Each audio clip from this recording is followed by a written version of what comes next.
Good morning, students. I welcome you all in this wonderful session. Today I am here with the Magic Bonbons Part 2 by L. Frank Baum. It's a fairy tale first published in 1901. Before we proceed further, let me summarize Part 1. This is a short story about a series of utterly silly events which follows after a bunch of unsuspecting people eat a box of bonbons and makes everything go crazy. Then I have introduced you with the characters Dr. Dawes, Claribel Surds, a young beautiful lady, Bessie Bostwick, Mr. and Mrs. Bostwick, a Yale professor and a senator. Till now we have seen a Boston woman named Claribel Surds consults Dr. Dawes, a wise old chemist who dabbles in magic. Claribel wants to go on the stage but has no talent. For a hefty fee, Dr. Dawes prepares a small portion of magic candies that will endow the eater with specific talents. Dr. Dawes described a lavender confection which enables light and graceful dancing, a pink one for singing like a nightingale, a white one for supreme elocution, a chocolate one for virtuoso performance at the piano, and a lemon yellow one for high kicking. Claribel takes possession of her treasure in a little box but foolishly forgets it on the counter of a grocery store. The box is carried away by a 12-year-old girl named Bessie Bostwick. After reaching home, Bessie finds the box. She eats the chocolate candy and places the other in a serving dish on the hall table. Soon she gets a strong urge to play the piano. She only knows 2 pieces earlier. At the keyboard, Thoreau.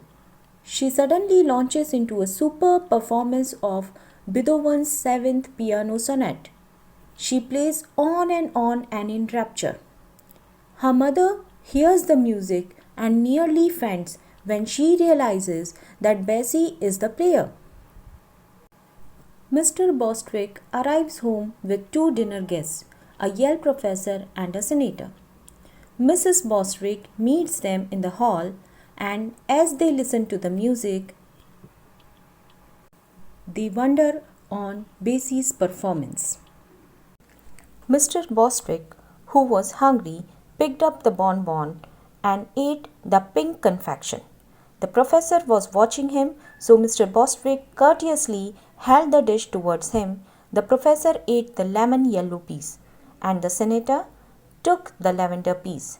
But he did not eat it, however, thinking that it might spoil his dinner, and put it in his vest pocket. Mrs. Bostwick took the remaining piece, which was the white one, and slowly consumed it. The dish was now empty. Suddenly, Mr. Bostwick began to sing in a shrill, tremolo soprano voice. Here, tremolo means a specific effect produced when a person repeats the same notes very quickly, and soprano voice means the highest singing voice of a young boy or a woman, especially it is used in opera singing. It was shocking for everyone as Mr. Bostwick was singing so horrifiedly. Fortunately, the dinner gong now sounded, and Mrs. Bostwick dragged Bessie from the piano and settled everyone on the dining hall.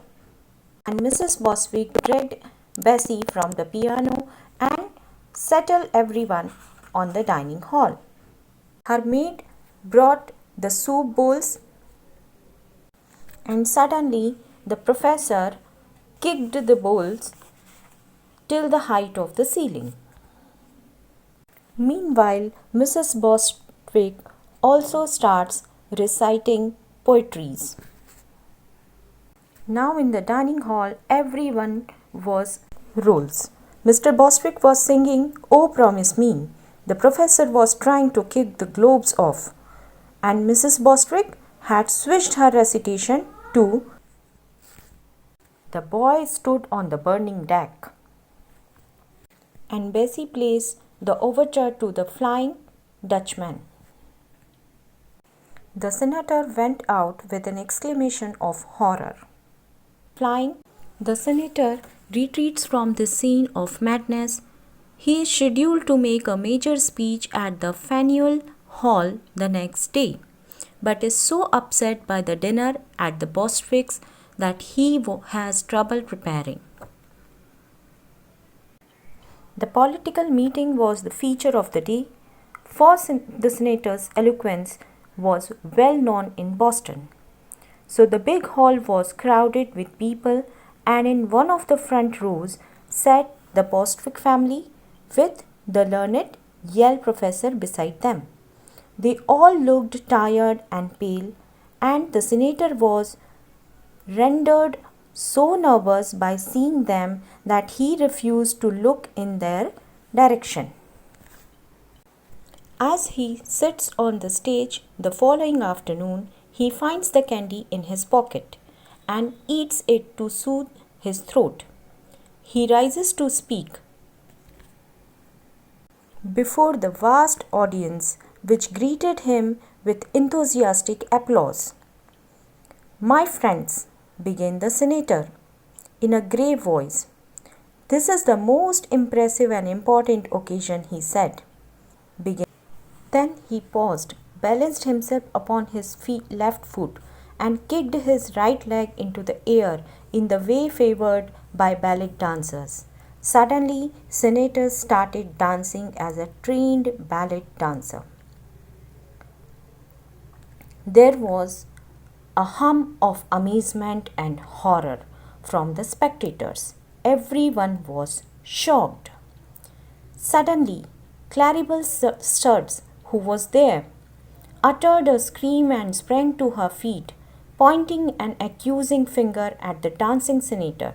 She cried in a loud voice, "That's the man who stole my bonbons! Seize him!